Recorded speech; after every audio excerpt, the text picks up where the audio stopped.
let me just share with everyone kind of why we do these and kind of what's in store for next year.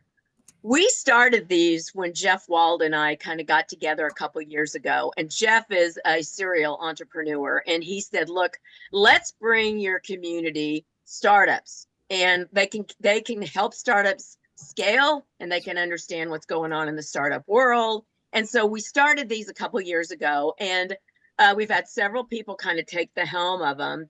Now, Marilyn Pearson Hendricks of Workforce Advisory and Bob Kellner of Targeted Velocity, who are, by the way, really great at helping startups scale and especially helping them understand what they can do with an advisory board. But they are taking the helm on this. And next year, Marilyn and I talked about this yesterday, we're going to try and do one of these every month for the board positioning members and really focus on the startups that want advisory board members. So when you guys come to these in the future as a board positioning member, every startup you look at is going to be a potential startup advisory board position for you. And I know, Tim, you've really enjoyed getting on some startup boards. And I'm on 3 right now, which I really, really enjoy as well.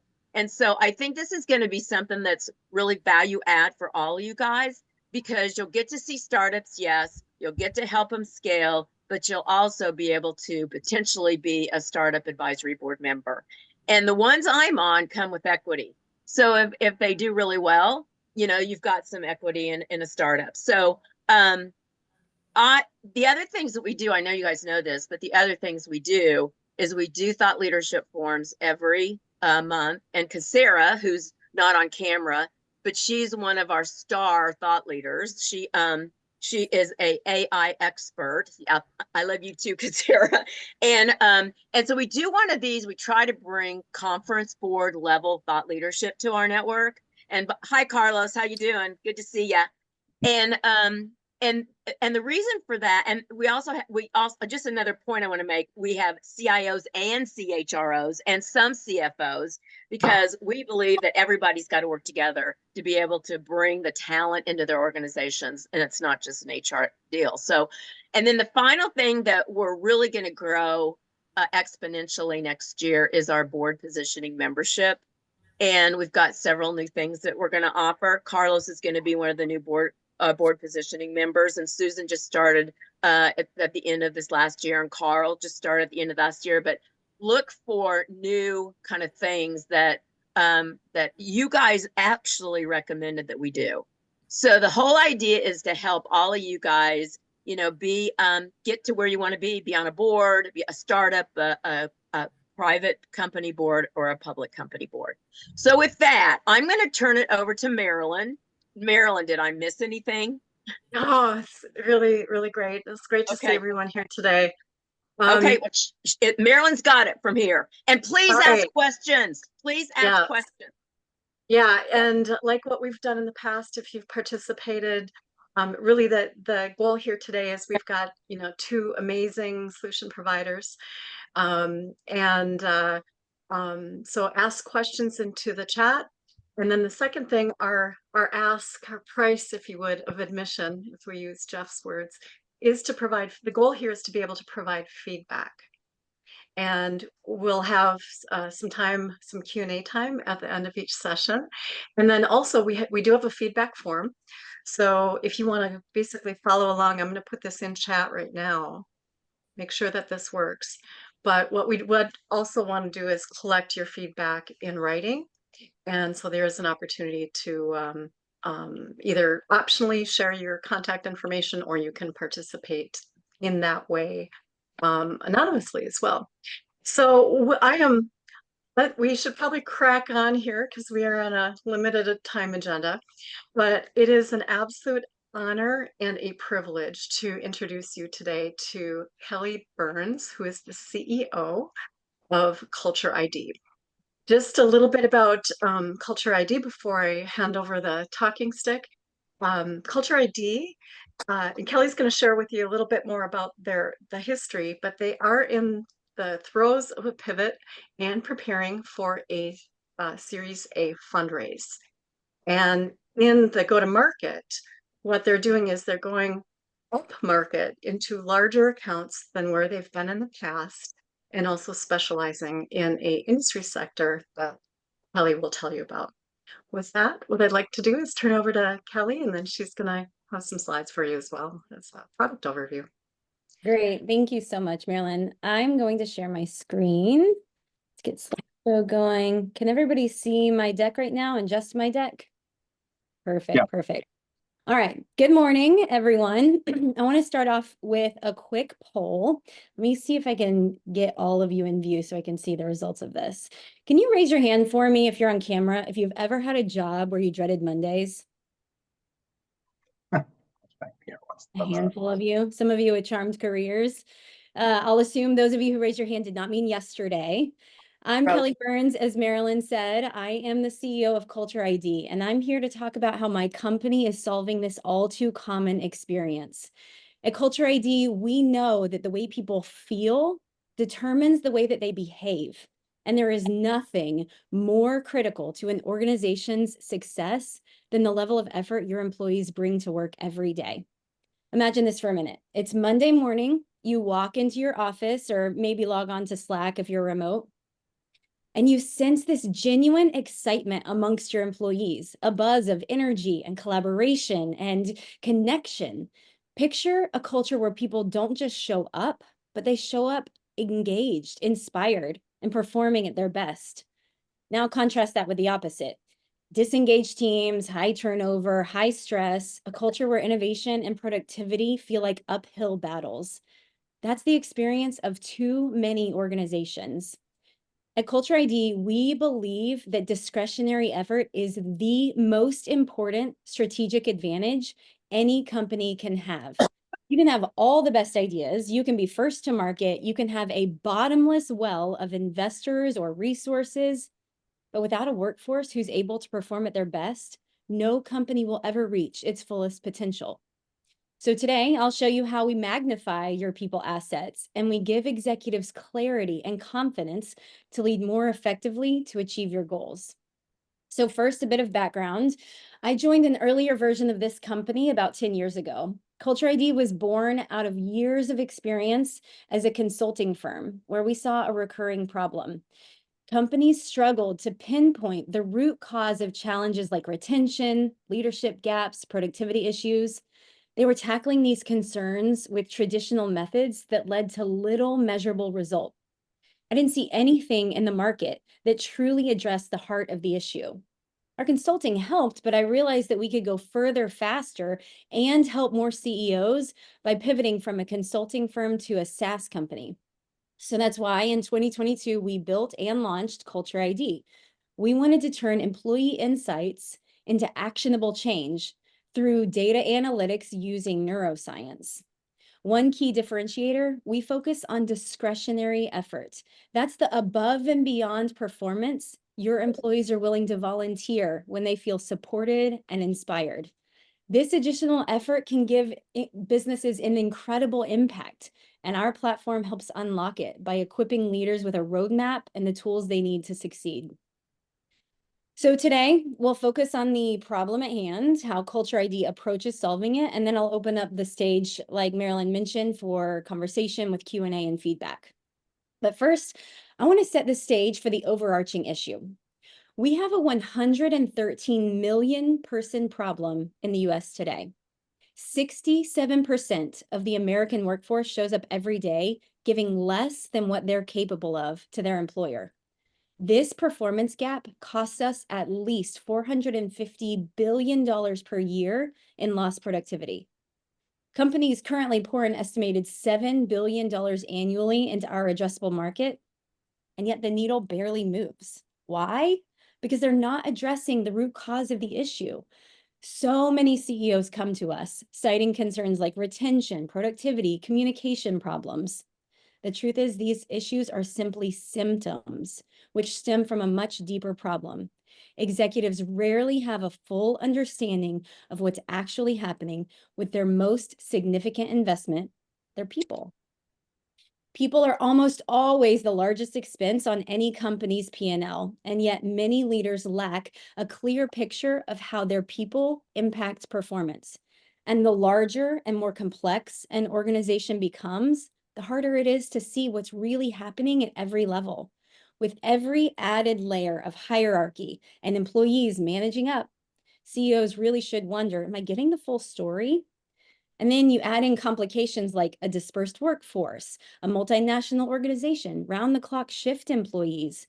This uncertainty, that blurry picture you see, is the problem. Without clarity, you're left guessing at what dials to turn to optimize your organization's performance. Without a complete understanding of your company's DNA, with building blocks like alignment and relationships and communication, CEOs can't know which levers to pull to improve outcomes. They're left guessing about critical decisions that impact productivity, innovation, profitability. So let me give you a snapshot of how Culture ID works.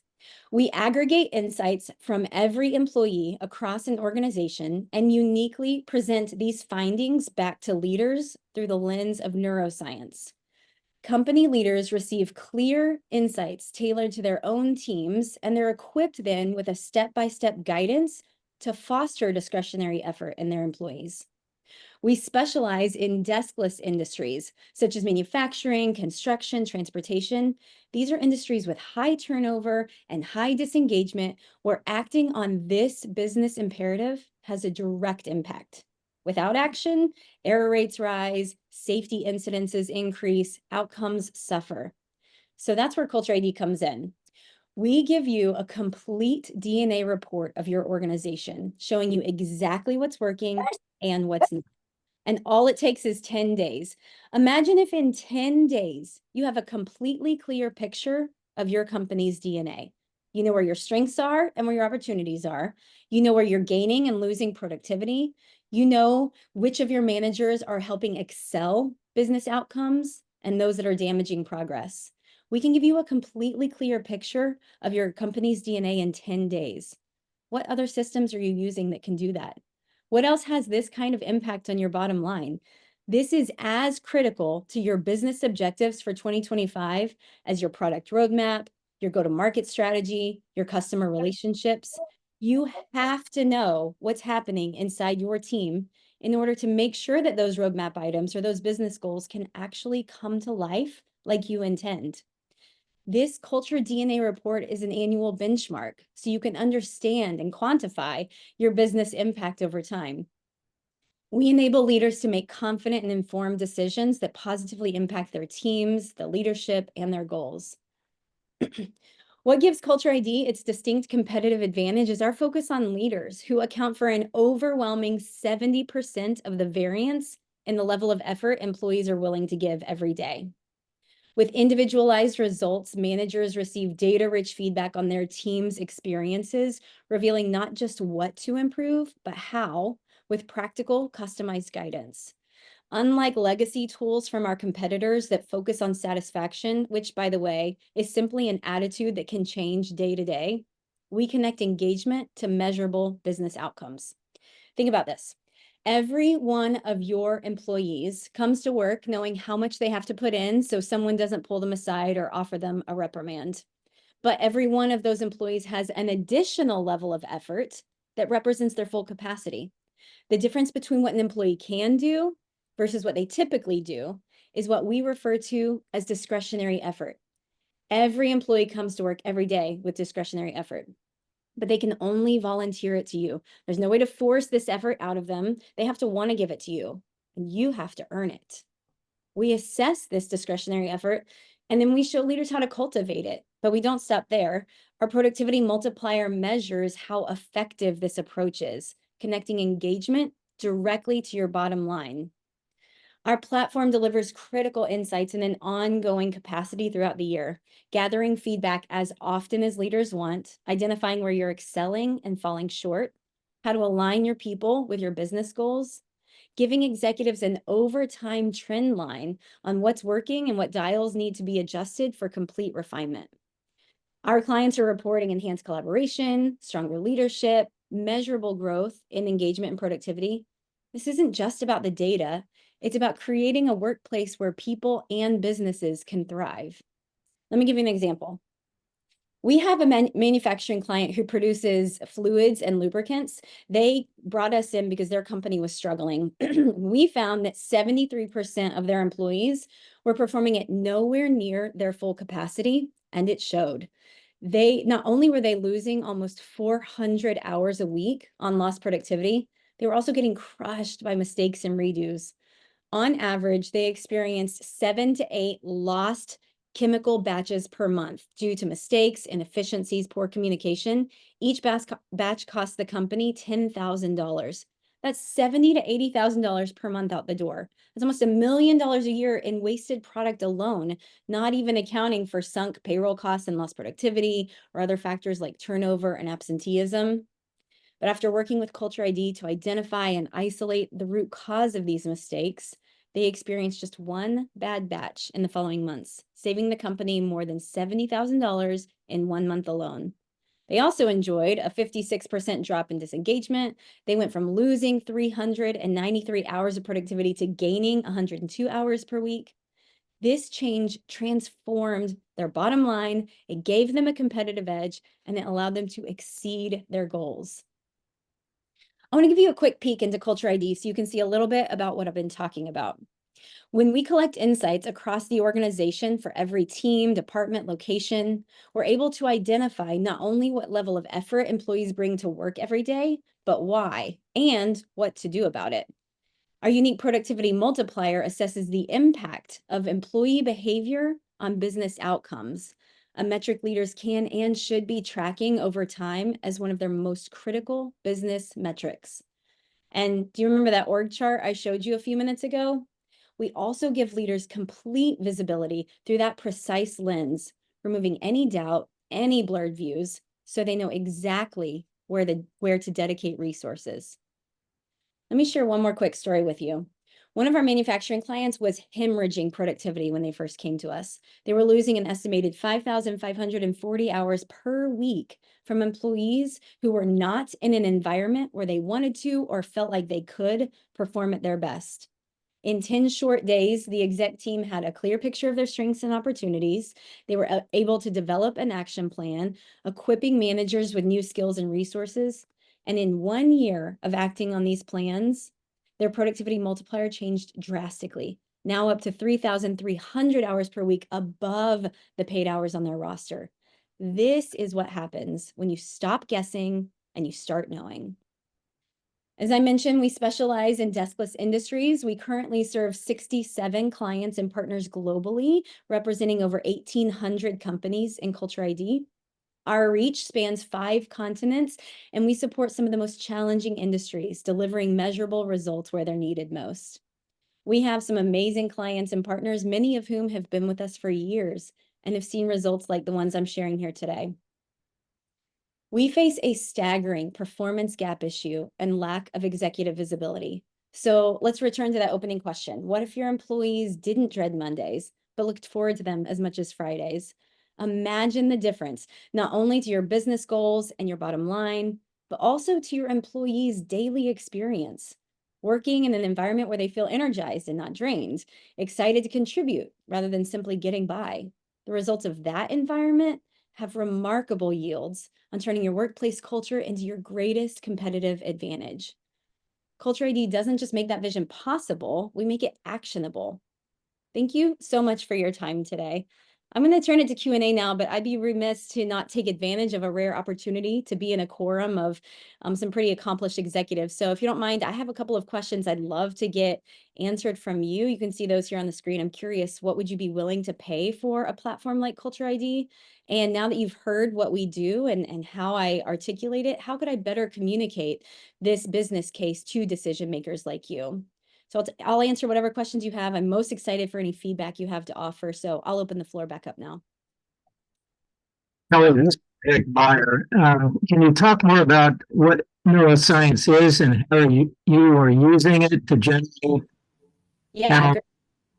So the neuroscience is a part of what we would call our secret sauce. We have 2 neuroscience theories that we bring into the workplace. Adult attachment theory and social baseline theory, both informed by lots of amazing researchers, Dr. Jim Cohn, Dr. John Bowlby, Dr. Mary Ainsworth, who've brought in the concept of how human beings, how adults are able to thrive and what conditions humans need to have in order to feel safe and connected with other adults. We take that research, that science, and we apply it to the workplace. So the questions that we're seeking from employees are all derived from neuroscience. The resources and support we provide to leaders come through that same lens as well. So that is the underpinning of everything that we do. And I think it's part of what makes us so successful. It's not just random questions or simple thoughts behind what we do. We really bring a lot of science into the workplace. So Kelly, maybe, and I loved your delivery. I mean, really, nicely paced and walked through. I'd be really interested to understand a little bit more around the math. So you have some pretty compelling numbers in there. So this calculation of the revenue gap associated with discretionary effort, the gaps around a non-engaged, like how that's done and how those productivity gains are done, just to contextualize how you get there.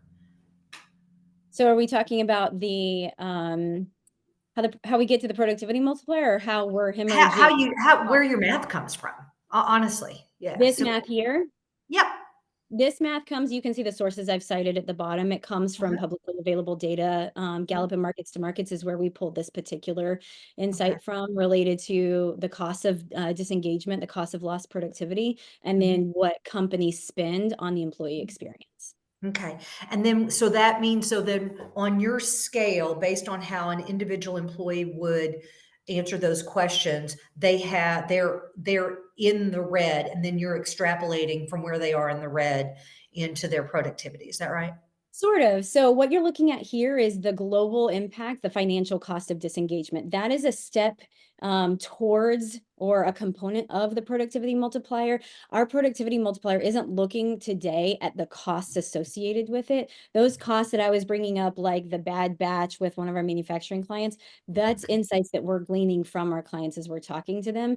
A productivity multiplier relates to the level of effort each employee brings to work every day based on how engaged they are when they get there, what it feels like for them to work inside the organization. So that particular math is a combination of external research as well as years of data gathering for, inside Culture ID and our consulting firm prior to that. So it's our proprietary algorithm between our individual research inside organizations as well as external validation research.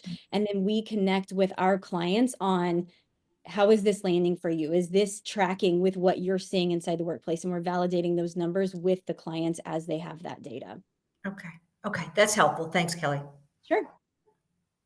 Kelly, around your questions, the first one around what would we expect to pay? I mean, I would presume that you would do an employee-based, model, right? Like you're actually paying based on the size of the population that's surveyed. And so I think one of the things that would be helpful, if you don't already have it, is what's insight into what the Gallups, Gartners, Qualtrics, and other players are charging. And relative to that, I think there's also the lesson around don't undercharge, because people associate quality with high cost, right? The old marketing study where people enjoy wine more when they pay more for it. So things of that nature. And then with the business case, I think it would be helpful, maybe you already have this in your back pocket, is how do you differentiate the Qualtrics, Gartner, Gallup? Because you clearly have a secret sauce. I think there is something, some of these questions you're seeing are kind of directional towards, don't reveal the secret sauce, but there's a little more substance. Yeah. This is a good kind of getting people leaning in conversation, but I'm presuming there's an appendix or similar that's, okay, let's talk a little bit more around what we mean when we're talking about neuroscience and how we correlate that with performance. Because it's a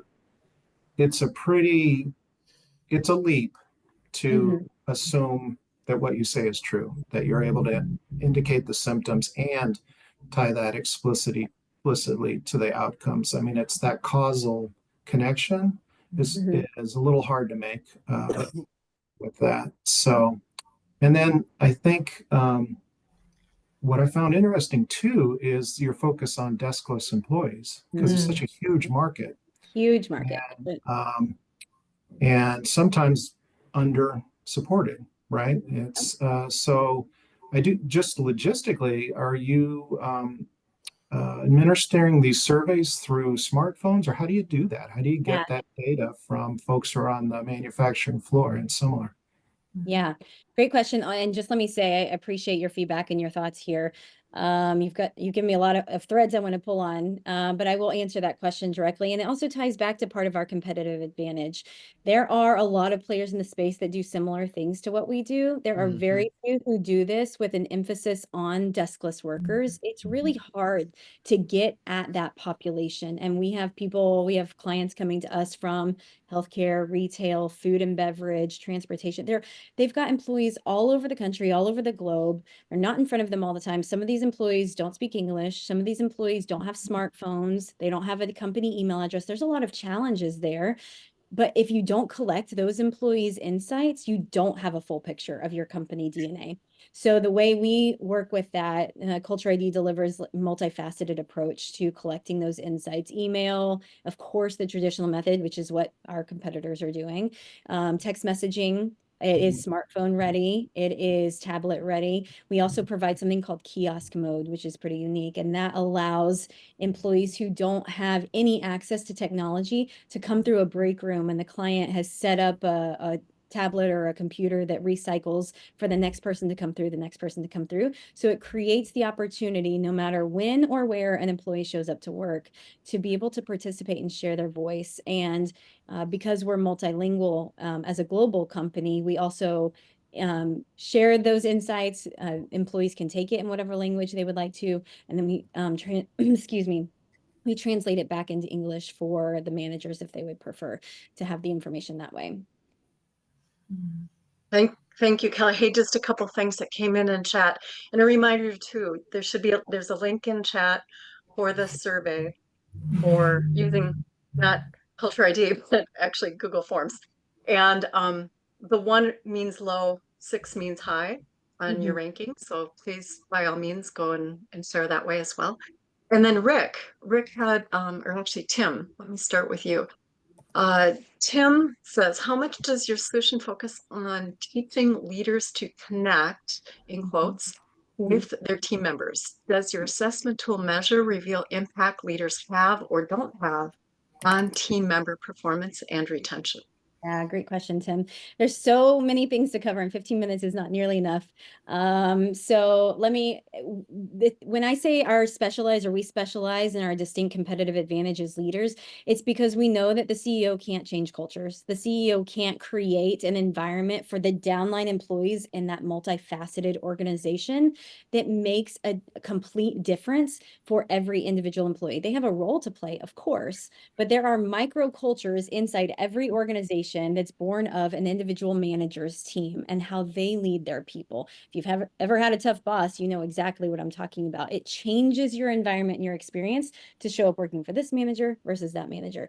So one of the key things that we do is we don't just provide data directly to the frontline managers, which we do, but we also give those leaders a complete understanding of why we're seeing scores that look like this, what their employees are saying, what it means, and what leaders need to do about it. So we give them a map, a guide, a complete cadre of resources that help support them all through the lens of neuroscience, because we know what it takes. The human brain is very, very clear on what it takes to feel safe, secure, and connected in the workplace. We know the conditions that employees need in order to thrive, and that's what we bring directly to the leader so that they can see in their scores and in the resources that accompany those throughout the year that support them leading in more effective ways. Because a lot of managers are elevated to roles because they've been in the company long enough, or they were really good at the job they did, but leading other adults has a completely different skill set that a lot of adults just aren't equipped to do.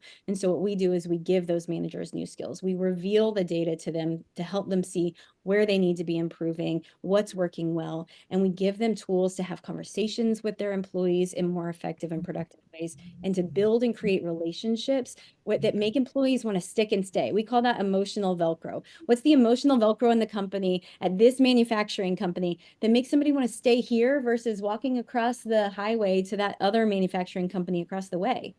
The people are the competitive advantage. And without that emotional Velcro, why wouldn't they just go over there for $1 an hour more? So that's what we're teaching and equipping the leaders with. I didn't have time to share all the resources. Culture ID is chock full of them. We have so much there to give. And that's our primary focus. We have to get down to the individual leader, but we also have to have the CEO have the total visibility. And we want to make sure that we're doing both. If I could Thank just, you, Kelly. Are we, do we have time for one more, or should we switch over? I think you could do one more. One more. Okay, let's do one more and then we'll switch over. This is from Rick Bayer. And Kelly, you may have already touched on this a little bit, but how do you measure disengagement? What are examples of the analytics you use to measure engagement loss? So all of our engagement measures come from the employee insight. So when we reach out to employees and we send a science-based survey that gives them the opportunity to share what it feels like to work inside of the organization, how they respond to that survey is how we categorize them into one of 4 categories: actively engaged, engaged, somewhat disengaged, and actively disengaged. So their survey responses are how they end up getting populated into one of those 4 categories, because those 28 questions that we ask, those are the drivers of what create conditions where employees can be engaged or not engaged. So the survey pulls in, based on their responses, what their engagement levels are at the time that we're tracking it. Each of the questions actually measure the construct of an, or are you measuring such as satisfaction or happiness or mindfulness? Sorry. I apologize. I only caught some of that. Yeah, Rick, your audio is a little bit garbled, and I'm not sure if it's Zoom or internet, that kind of thing. But what I think we're probably at time. Okay. And so, but any questions, again, if you can go ahead, and there's a spot also in the survey form itself to put any additional questions or feedback for our presenter Kelly. So with that, why don't I turn it over to Bob to introduce part 2. Bob Kellner. Yes, thank you everyone for being here today. So let me just share a little bit about Problem Solutions and Brooks, the presenter. So Problem Solution isn't your average startup. Yes, they're on the cutting edge of AI, something still very new for many of us. But what really sets them apart is their depth of experience. With over 2 decades in the industry, more than 600 successful engagements, an impressive track record of overseeing 40 billion, not million, billion API calls, Problem Solutions has assembled a world-class team, including our good friend Mike Pino, who joined us today. So their wealth of expertise and forward-thinking spirit places them right at the forefront. And so Brooks is their Chief Experience Officer, and he's going to share some insights on their body of work on solving the AI challenges that we're all facing today. Brooks? Hello, everyone. Thanks for the nice intro, Bob. I will share my screen. Can everyone see that okay? Yeah. Here you go. So we're going to talk a little bit about AI adoption in 2025 and some of the key things that we're seeing across various industries. As Bob mentioned, we work across various industries. We've been doing it for multiple decades. AI is not actually something new. It's been around since the 50s. It's just got a lot of hype today. So things are a lot cheaper and a lot faster than we've ever seen before. But just to set some context of why AI, it's good to understand what the difference between AI and a human expert is today. So when we think about things like breadth, speed, cost, availability, scalability, AI is a sure winner. It's 10 times faster than most humans, 10% of the cost, available 24/7, and you can launch 1,000 of them at a time. But from an expert perspective, depth and insight, there's very few eureka moments for these AIs. And typically in most domains, AI isn't as good as a human expert. When we look at use cases, and we're going to go into some of these case studies at the end, but this is a really good general framework to think about what's a good use case. If I'm considering AI automation in my business, what's a poor use case? If intelligence is required, it's a good use case. If it's just purely procedural, we can probably use traditional software engineering to build something for it. Task size versus job size. You want to focus on task size. Slow and expensive. If it's already fast and cheap, do we really need to automate it? All the way down through not fun to do versus fun. We probably don't want to automate the fun things for our employees to do. As Kelly mentioned, that might hurt overall job satisfaction. When we think about the automation steps, and I'll get into some of these key areas, it is about building a foundation of understanding. So you need to work on adoption and upskilling and creating a foundation of understanding within the company. And then from an automation step framework, we look at choosing the appropriate work, documenting it accurately, valuing that. Once you get through that, then you can optimize the AI for performance. But you really want to make sure that you're working on the right use cases from some of these key steps. And I'll just show you here, when we do value the work, you may find something that's a high dollar task, but you don't do it a whole lot every month, every year. So the volume's pretty low. But you also have to consider, can AI today do it well? So what's the percentage of success that the AI is actually going to be able to do this as good as a human? And then you can get to an expected value. We see a lot of corporate challenges. Most of us are facing these on a daily basis. Being asked to do more with less, high pressure from stakeholder groups, increased profit margin, customer value, maintain our competitive advantage. How do we provide training, just-in-time performance support? These are pretty common challenges. When it comes to AI, there's some really key things that we've seen in multiple industries come up often. It's around cost, security, and adoption. Those are like the key three. And then there's some that pop in around use case failure. Oh, we tried this, it didn't work. And that's typically because they didn't choose the right work. It wasn't documented well enough. Some of those key framework things that we went through. So kind of looking at the cost aspect, and this gets into like, what's the solution to this problem? So for a lot of our customers, we found that from a cost perspective, there is two modes of cost right now. There's consumption-based pricing and use it or lose it pricing. I call this the Planet Fitness model, where a lot of people sign up at $10 a month, but they don't all show up at the gym, and they bank on that, right? Because their overall, cost of who's showing up actually is better. So when you look at something like Microsoft Copilot, which lots of companies are implementing right now, you're looking at about $30 a user, and it's a use it or lose it. We're all coming into holidays right now. Not everyone's going to be using these tools as often in the next 2 weeks, but you're still going to pay your $30 per user.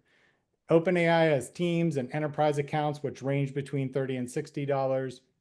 Again, you're going to be paying for that regardless. Now, I won't get into the technology side of tokens and how this all works, but it is really hard for someone to use $30 worth of tokens in a given month. You're talking about millions of tokens, which is about the equivalent of 750,000 words. So people just are not communicating that often with these tool sets. So when we go to a consumption-based model, you can see in the chart here, we've been able to get 100 people down to maybe $120 for all 100 people in a given month. So this comes into this AI infrastructure talk of, can we use consumption-based pricing? Can we leverage the APIs versus signing up our employees for ChatGPT accounts or OpenAI, or Copilot accounts from Microsoft and so on? But we still want to maintain a lot of the values that those give us. So Vector Spark for us is something that we created as a modular infrastructure for companies to actually implement inside their own environment. So they can do what's called model selection, which is another cost indicator.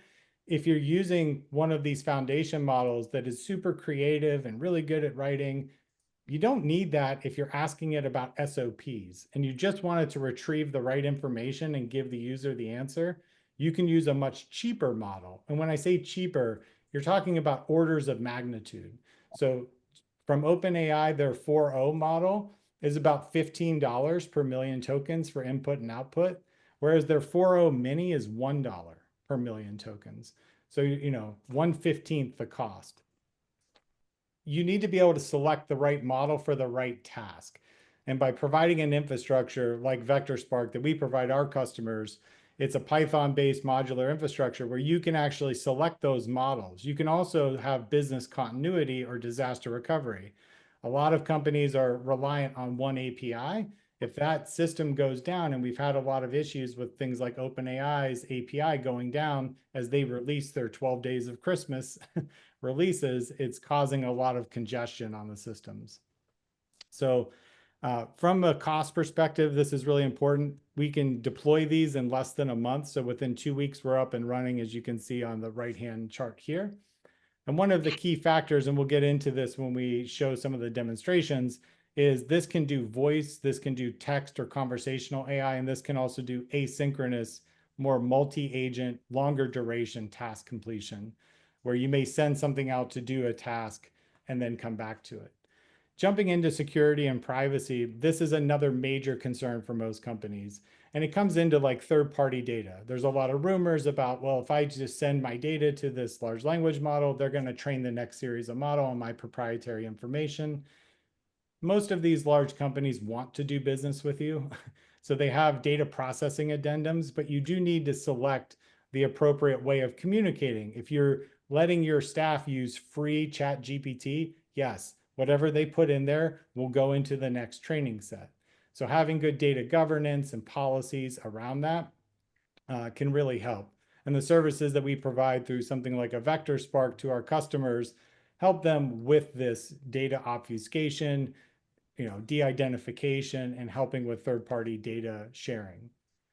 If you're working in something that needs regulatory compliance like HIPAA, you may need to actually mask out certain pieces of data before you actually process those through AI. So that's called prompt obfuscation, where you can take social security numbers, phone numbers, addresses, and actually create variables before you send it to the AI to be processed, and then replace it as it comes back into your network. So this is a large corporate challenge, but is something that is absolutely solvable today. And then the last piece I'll talk about is just overall adoption. And how this is typically, we find to be most successfully implemented is through upskilling. You need to empower the employees to understand that this is something that augments them.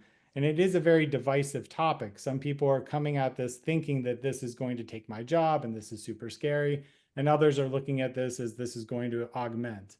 So how do we boost adoption and trust, get to better outcomes, foster innovation cultures, and reduce the reliance on subject matter experts? And this is really done through, appropriate training and development and change management implementation. So to get to some case studies of where this has been useful. So at AccuWeather, we've been working with them for over 7 years. They've recently looked at AI. They started with Copilot. We integrated VectorSpark for them. And through that, in the first 120 days, they were able to save 12,000 man-hours for previous tasks. They also were able to increase adoption of daily use of AI to nearly 60% of the staff using it on a daily basis. Some examples of what they were able to automate on top of this infrastructure was building agents for customer service, taking 15-minute tasks down to 1 minute. Maybe doesn't seem that significant, but when you do it 600 times to 1,000 times a week, those hours add up quickly. Marketing campaigns typically took 2.5 weeks to get approval. Now they're down to 2 days. InfoSec requests that they were filling out randomly as those requests came in, now they're able to use an agent to use their bank of answers to fill that out. You could consider that for like RFP responses or InfoSec requests. Another quick example is ATI. ATI is a titanium manufacturer across the States. And this is super interesting because a lot of organizations, and Kelly mentioned deskless workers and manufacturing, you have like people that have worked there for 20, 30. And in this individual state, it was 40 years this person had worked there, had a wealth of knowledge, and has tried to retire 3 times. And they brought him back on like small consulting gigs because they just can't get the information. So we've actually leveraged AI to read through all of his service tickets that he's done over the years, and then through voice AI, interview him about those tickets and who he goes to resolve what. And when you went to this system, and it has the videos of maybe him showing how to do this. Now we're building a knowledge base to where you can not only chat with the AI, it'll bring back photos. And if there's video segments where he's showing how to do something, it'll fast forward to the very specific point in the video where he's mentioning what you're asking about. So you're not stuck watching a 15-minute video when at 8 minutes and 37 seconds is the 30-second clip that you really need. So that's a quick example from a succession planning perspective. Could go much further in depth. An auto group that we're working with, this is super interesting. Leveraging this to replace some of the call center work that they had to employ. So they get over 100,000 phone calls a month. And they had to hire a call center to back up their team because they're only answering 30 to 40% of those calls internally. Now they're spending a boatload of money on a call center to back up their employees. However, out of those 100,000 phone calls, 85,000 of those are either scheduling service or where is my vehicle in status in service. So about 65% is scheduling service, 20% is checking on the status. These are tremendous use cases for automation and AI voice. So we're actually able to offload 85% of that call volume, which can remove the reliance on a call center for them, and they can pick up the other calls for those tasks.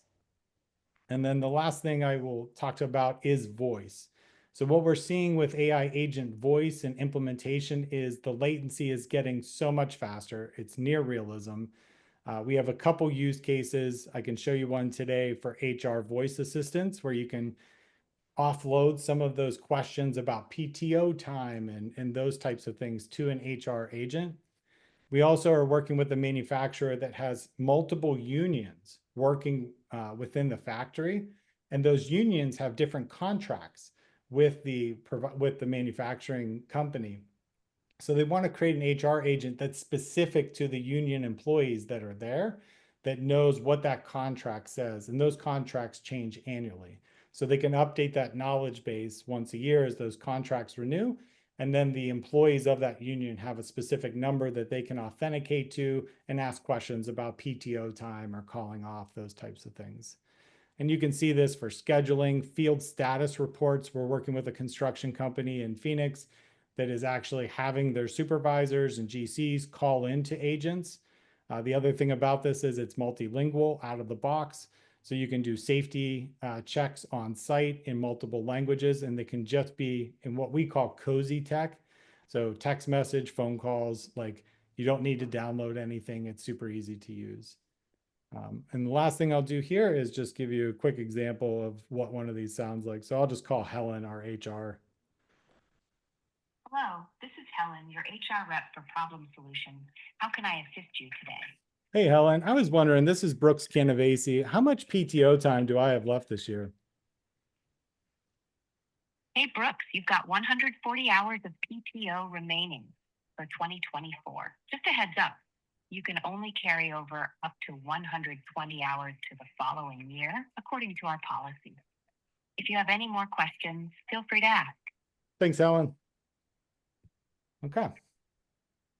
So I will stop there, but if anyone, this is my LinkedIn, if anyone wants to connect, or if we have questions, we can hop into that.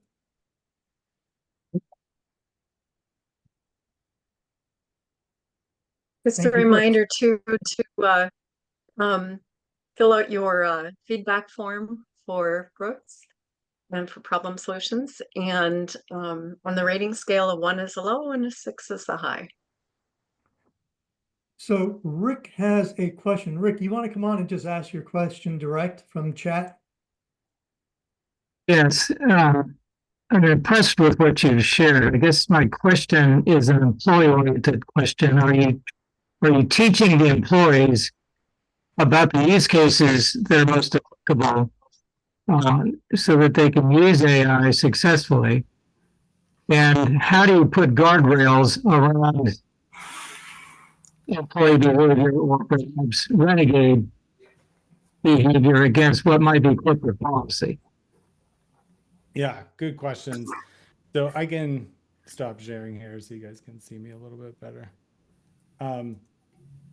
So from a training perspective, we run a couple things. We run boot camps where we're training various levels, everything from boards all the way to frontline employees on how to leverage AI.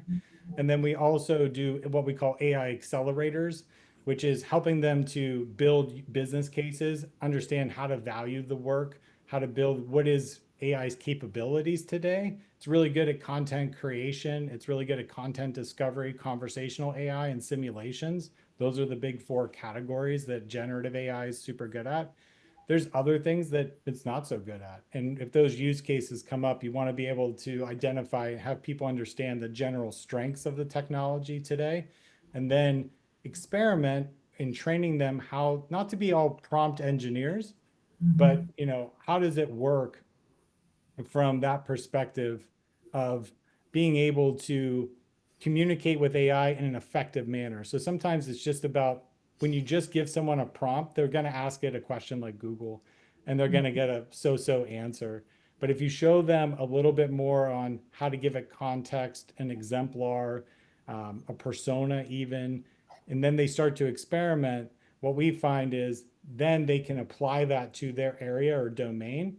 And if they have the ability to share their prompts, with their coworkers, then you start to see this kind of citizen-led innovation from within the company.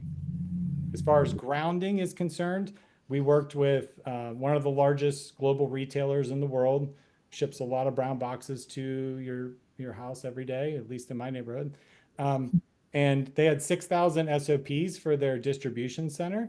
Those could not vary. There was no room for hallucination or creativity around an SOP that could be potentially a liability situation. So we had to ground those specifically to those SOPs for their distribution centers, and they wanted to integrate it into Slack. So using our Vector Spark infrastructure, we were able to build that into Slack, and then they could ask questions as a DM to an agent, and it would give them the answer and the source of which SOP that answer came from. And if it didn't get it from the database or knowledge base, we needed to ground the system to say, I'm not sure. And here's the next step of who to go ask. Don't just make something up. Okay. Okay. Thank you. So I'll tell you, I'm trying to envision this for an organization like mine. So I'll just use the US as an example. We have 28 companies, 295,000 associates, and they all operate slightly different than one another. We have multiple call centers for the parent company, and then we have knowledge bases that vary within the organization. So I'm assuming you're tying all this in to include the individual platforms that we've invested in where they have their own AI solutions. How does all that have a tendency to get stitched together? So I've seen so far, I think we're up to 5 AI products built within large platforms that we use, all independent companies from one another, supporting in addition to knowledge articles, in addition to call centers, multiple topics, both HR related and non-HR related, operations related. Are you able to stitch it all into one approach? Yeah, so from a data governance perspective, like when you have all of these various systems of record, I mean, this is why a lot of companies have moved towards data warehousing, data lakes, right? And they're using Snowflake or Databricks. We typically find that leveraging that type of data lake and building your AI solution that has appropriate role-based access. And that's the other thing that we find when people are implementing something like Copilot and they just set it loose on their like Microsoft instance, depending on how good your data governance is or your SharePoint, it may get access to deep folders and data within there that now makes that available to employees that maybe don't need that information. Like, so having a good data governance strategy and having your own infrastructure where you can, that's what gives you the capability of starting to stitch some of those things together. And we find that a lot of vendors are going to come to XYZ company and say, we got this new whiz bang AI thing, right? Because everyone's going to AI wash the product, but understanding how they're implementing it and where your data is going and how it's being processed is extremely important. So when we talk about security, and I went through some of those concerns, you know, we've consulted and advised and helped companies understand, because like some companies just have like a no AI policy because they don't understand it yet. So they just say, don't turn that feature on.